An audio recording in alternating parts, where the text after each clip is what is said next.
Hi, I want to give everybody a spring update on the Catholic schools in the Salina Diocese, and I just want to start off by saying thank you. Thank you to our parents, thank you to our teachers, thank you to our students, thank you to the principals, the pastors, community members, and family members for getting us to where we are. We've been able to be in-person learning 5 days a week throughout the diocese with a few hiccups here and there, but because of our commitment to our schools and to each other to keep everybody safe, we've made it here. And almost a year into this, I'm just so glad that we're still able to educate all the students in the diocese to the best of our ability.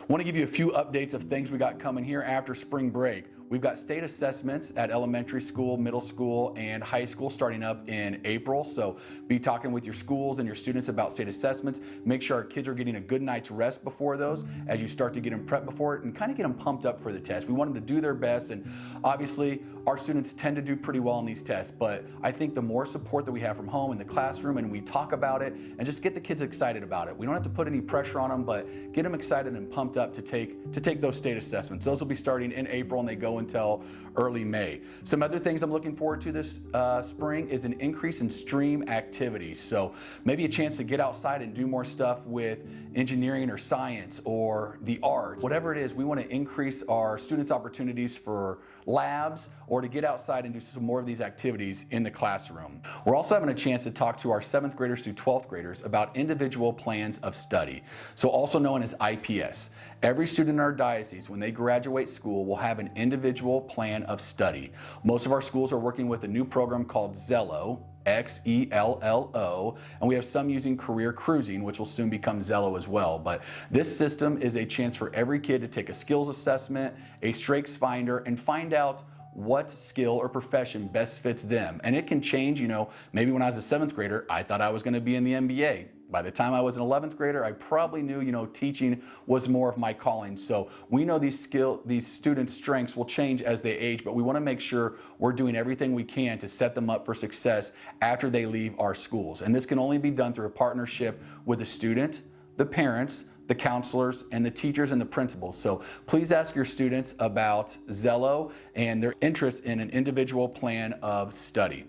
Another thing we're really launching and getting more of is our social emotional learning and mental health support for our students. So social emotional learning has always been extremely close to my heart as I worked at elementary schools and middle schools and saw what kids really need. Building strong friendships and good social awareness and decision-making skills. And yes, we do get a lot of these in our religion classes, but there's extra that I think we can do to really help our students out with the mental health that we see in 2021 that all these kids go through that none of us even had to go through maybe just 15, 20, 25 years ago or what it is. So we're going to make sure that over this next spring and upcoming years that we increase our social emotional learning in the classroom and really get our students to open up. Recently, I was able to talk to a group of 8th graders in the diocese about having conversations every single day with 3 groups of people: our parents, their friends, and God. Through prayer every day, by opening up to family members and by talking with friends and having good, honest, open communication, then our kids can be healthy and happy and know that no matter what is weighing on their chest, they can give it to God, they can talk to their family, and they can talk to their friends. So please open up to your students and have a good, strong partnership with them as we go through this.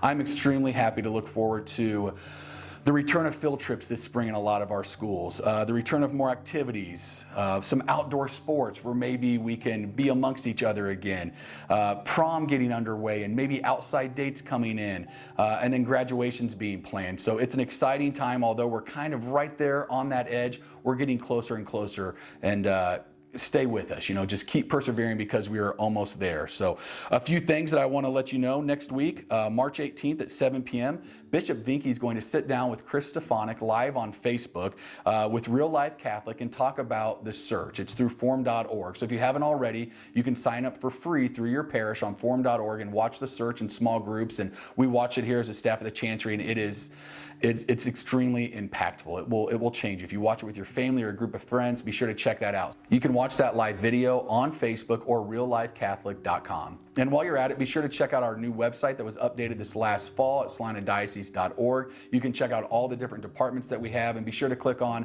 our Catholic schools where you can see pictures of our students in classrooms, check out more information on individual plans of study, social emotional learning, and STEAM activities. Everybody have a happy spring.